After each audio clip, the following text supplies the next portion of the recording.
Now let's talk about what a process is made of. Process is made of step-by-step instructions. Simple step-by-step instructions. Other than that, what kind of different things are there within a process? I tend to include all the instructions wherever checklists are applicable. Let's say person is preparing resume, the same person at the same time within that 15 minute, it's part of the step that he goes through these things. Those are the checklists. So these checklists have to be made, right? Let's say, when you purchase a car, after purchase is done, right away within 15-20 minutes, what all you check. Just as you see a car first time, let's say buying a car, first time you see every car you see, right? You see 5-6 cars, right? What do you see in those cars? Make a checklist. So make a checklist.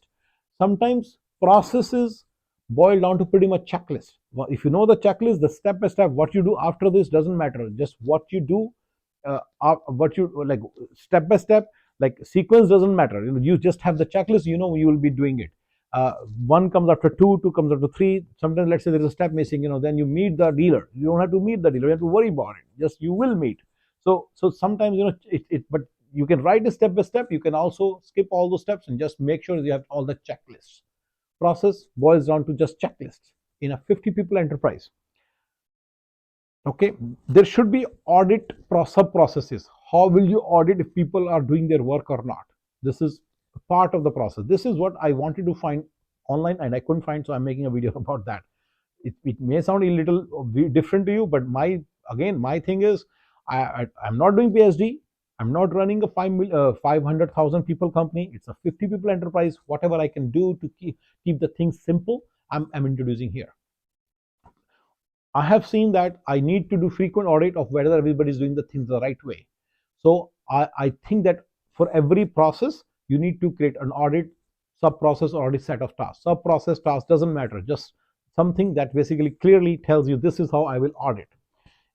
In my mind, if the audit lady knows what to do, that's perfect. Just write that this you need to do audit.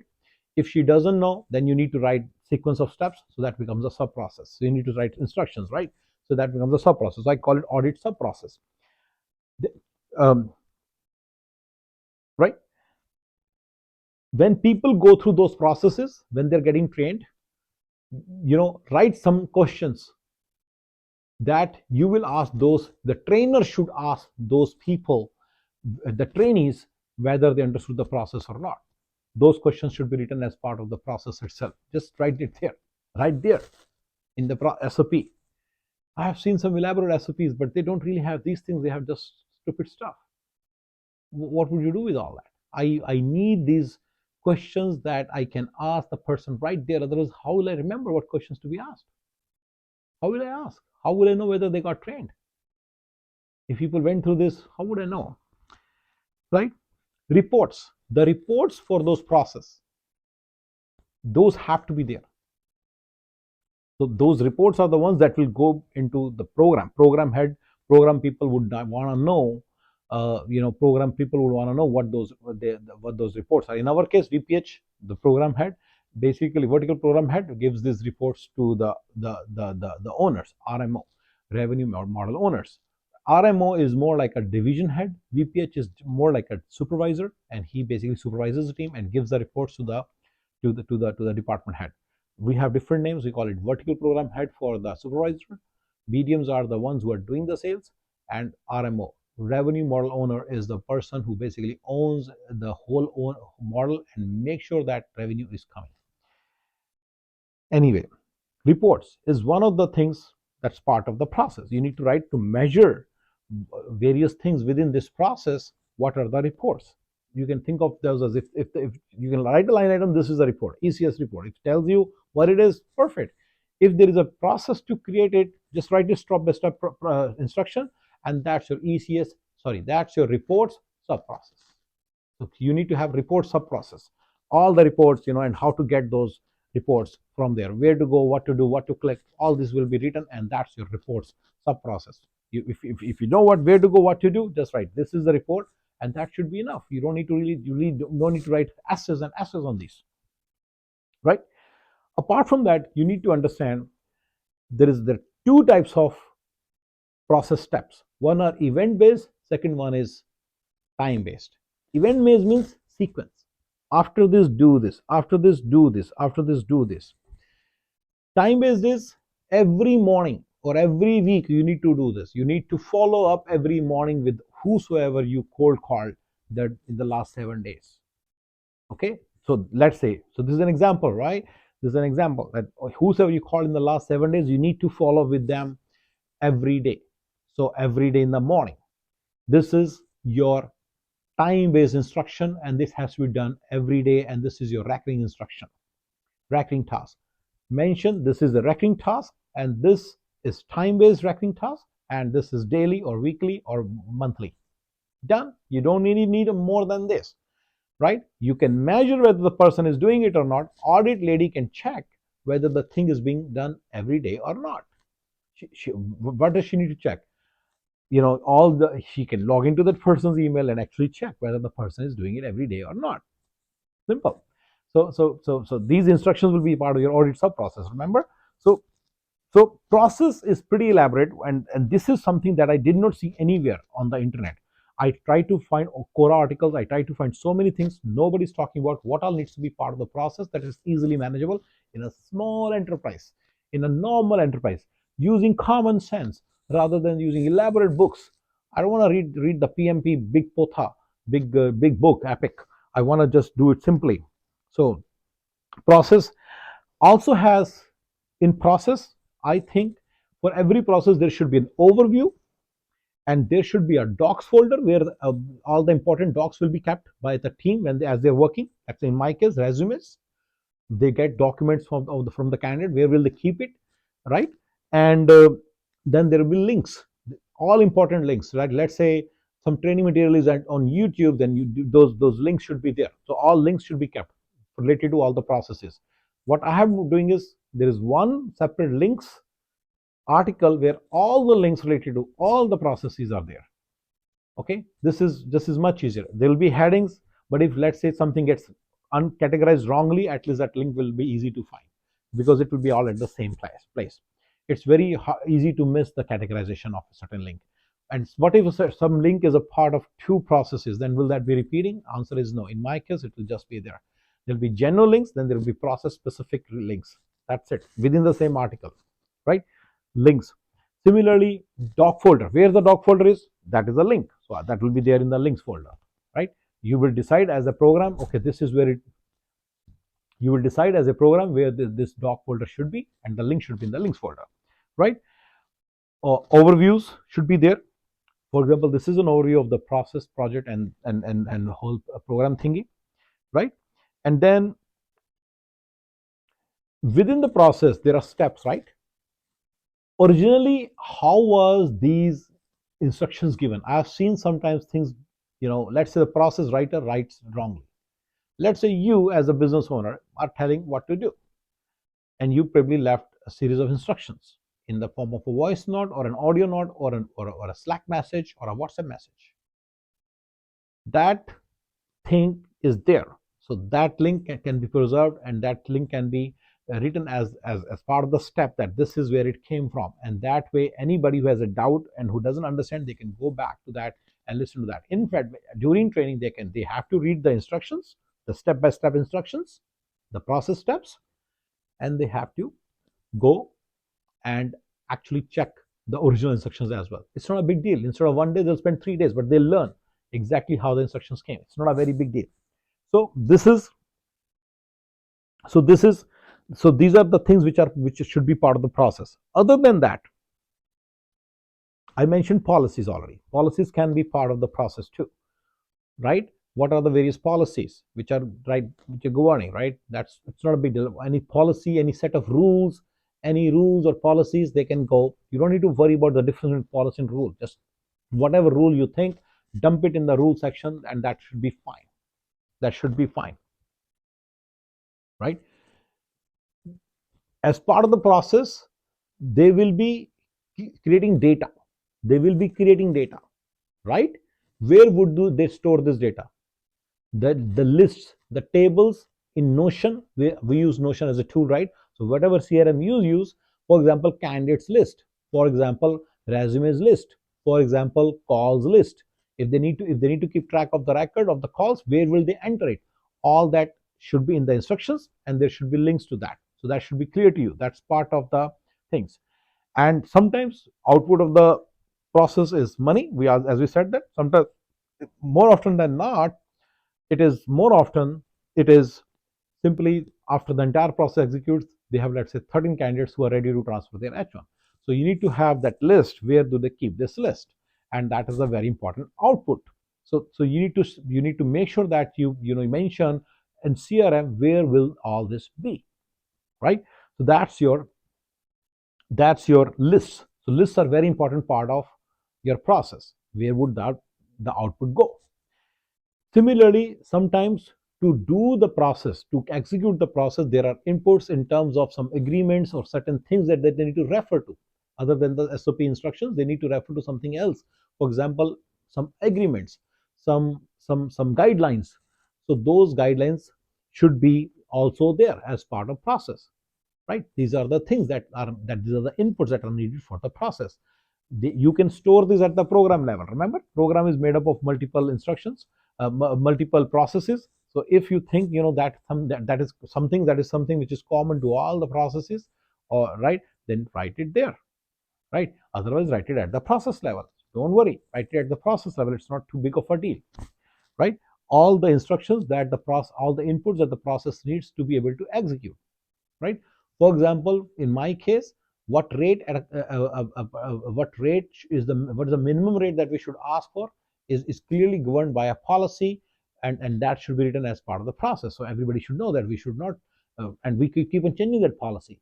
So after 20 days, we may change the policy. Okay, let's go, instead of $85, start asking $80, and one has to know. So those policies have to be, rules have to be actively managed. Policy, rules, same thing. Don't worry. Just write it either at the program level. If it governs every process, if it doesn't govern all the processes, only specific processes, then write it at the process level.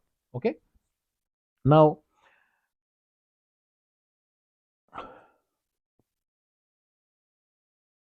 related to process, one more thing that you can capture is typical workload.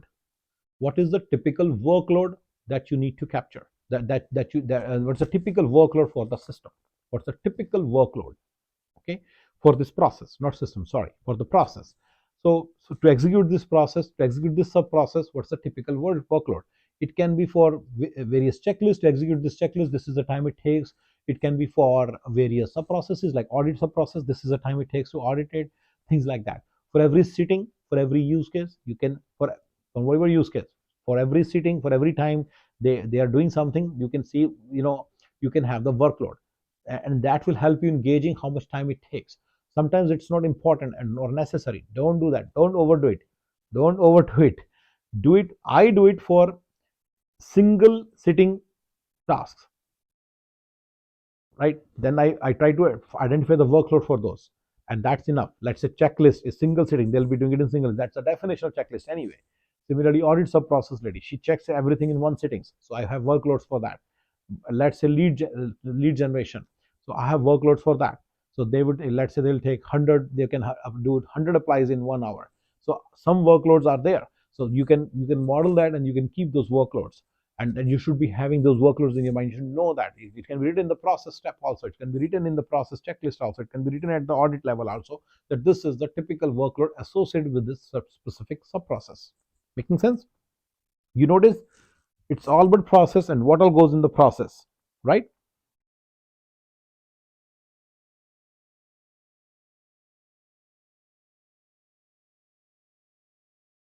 Right. uh, there are certain assets that could be there, like as I said, inputs and outputs, remember? So you may need website also, that needs to go in the process, that everybody knows, what website to be referred to, what, how to represent and all that. There could be scripts that they may need for processes. So you need to, like for example, it's a call center process, they need to know the script that will come from the program level, they'll tell you. So anyway, so these things are the uh, you know uh, these are the things. Another thing I can think of is questions that people should ask when they are executing that process beforehand. These are the things they would need from you, and they can ask these questions from you. They can ask, hey, I need this, I need the script, I need the website name, I need this. You can make a list if this is changing every single time. every single time, or maybe a few times, after a few times it's changing, you should put that as a question. Pretty much these things make up an entire process, and that's a pretty good document. Now it can be usable. It is pretty robust. Remember, some of the, in a 500,000 people enterprise, in a $1 billion enterprise, some of these things are differently handled. In my case, this will be handled like this. From processes, let's come to projects. In projects, remember, whenever a new project is conceived, you should have 4 people identified. 4 different roles are there. One is who will do it, that is actor. I call it actor, action. Okay, action guy. The formula is RACI. First one is responsible. Who is responsible for making this thing, getting this thing done? Actor. C, who has the knowledge of this and who will be consulted, so that's the C. I is who will be informed, who will get the report of this, that's your RACI. So who will be informed, that's your RACI. So RACI model gives you so for every project you need to know the who will, who all parties will be RACI. Okay, RACI, right? So this is, I keep on working on this RACI model. I feel that there are more roles within a simple enterprise, and that's what we'll talk more. But 4 roles, just to keep it simple, these are the 4 roles which are really important. Okay, and project, don't try to overdo it. Anything that clearly makes sense that this will become a project, like this is, if there are, let's say, four tasks that need to be done, write it as part of the project statement itself. You don't really need to create a task entity or something. Don't need to worry about that. Now, programs and sub-programs, basically they just help you associate. They give you performance at the program level, and that helps you, right? I have within programs, I have sub-programs which I watch out. Within sub-programs, there are projects, to create new stuff that I watch out. Then there are reports to measure the performance of various ongoing processes, and that is pretty much my program level reporting. And I really want to know the new projects, how they are moving, and how all ongoing processes are performing, right? And then I may have a net revenue report to really do the justice to the whole system. There is an input, there is an output, right? So net revenue report is also there, right, at the program level. So this is my program. I talked about projects, processes, and program. My programs are very simple, as you can see. They just have reports and they just have projects. Whatever basically helps, to make processes better. Making sense? So projects which basically do not have an impact on the ongoing processes, those are very rare. They typically do. You need to identify. If they don't, that's fine. Just keep on doing those. That's not a big deal. You wanna, just, for example, so I have a project to ask all my team to go for a dinner with their family in a good restaurant in their respective city, because they're all virtual. So it's 5,000, 6,000 rupees per person. It's not a big deal. I want them to publish their pictures and show us that they went with their family. So things like that. So it's to make the satisfaction in the program, right? Within program, there are 2 types of programs: vertical programs and horizontal programs. Vertical programs which bring revenue. Remember, I gave you an analogy. There are, let's say, pillars. On the pillars, there is a bed. On that, there is a pot. Within the pot, there is a plant and flowers. The pot is a vertical, and all the pillars, they are basically horizontal, because they are common to everything. They are horizontal platform which is common to everybody. Okay, there is a technical horizontal. There is a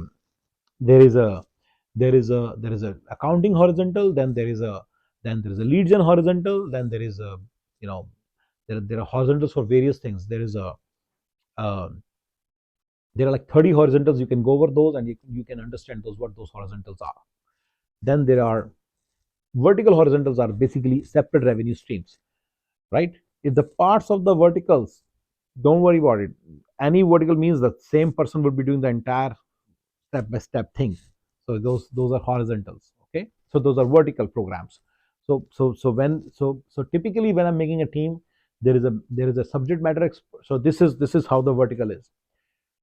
For typically, I'm in my GP programs, the way typically how I conceive a certain program is, there will be one RMO who is really good. He's a smart guy. He's a mature guy. He doesn't lie. I have work ethics list of all those the RMOs, right? So there are doers. Then there are people within. Let's say there are 4 doers. Within them, there will be one guy who will be kind of responsible and who will give us the report. So there are 4 doers, and one guy is called as VPH, vertical program head. All that is encapsulated under RMO. There's one more model that I use. Let's say these processes are running. Remember, there's a big process, there's a big program. Within that, there are boxes which are running processes. Remember those you can think of gears. Apart from those boxes, there are exceptions which are smaller boxes. Then there are small dots. These when you have people working under you, they will be handling a couple of boxes, but they won't be able to handle those small dots because they don't know. For example, you are the owner, right? Let's say you're running a simple enterprise of call center, right? You have 2 call center executives. Let's say Bijli is not there, electricity is not there. Whose responsibility is yours? They won't do it, right? They are here to work and do the cold calling. They may not go and get a make sure that the electricity is coming, right? So this is your jobs, right? So these are the things which are done by the RMO. RMO is responsible for ensuring that everything is taken care of. They will boil down to our RMO is enabler of everything. Just giving, because you are working like an owner, remember? That's the analogy. So all the small dots become your responsibility. Remember, VPH does a lot of things. He takes a lot of responsibilities. But at the end of the day, RMO has to report to make sure that things are going smooth. And train your VPH to do the very best. My VPH are very motivated to do the very best, and BDMs are also very motivated to learn all that. So we teach you, you teach VPH, and you teach it to VPH teaches to BDM, and then that things become smooth. That becomes a part of the process, and they take care of it. That becomes within the box symbol. The box becomes bigger, and it takes more. But still, within a bigger box, there are 2 boxes, right? Medium-sized boxes, and there are small boxes and small dots. Those medium boxes keep on becoming bigger. They've taken more and more area, and then small dots are still there, and those will be your responsibility. Anything that is not defined yet, that's your responsibility. You have to use the policies, or you have to get the rules from the program management office, which is pretty much answer and Nixer. So you need to go back to the PM and ask them, okay, I think this is undefined, and I'm not sure what to do in this case. Let's say, right? So you can ask that. So this is, by the way, another horizontal is HR. So there are so many horizontals, right? I'll give you the list of all the horizontals. You can go through all the horizontals. Verticals are not important to you. Your only your own vertical is important to you, but all the horizontals are very important to you, and you need to understand how you can leverage these horizontals to do your work. So I told you a lot about processes, projects, and programs, and horizontal programs and vertical programs. So this is how you can organize your business when you are a 50 people company, and you can do your job better.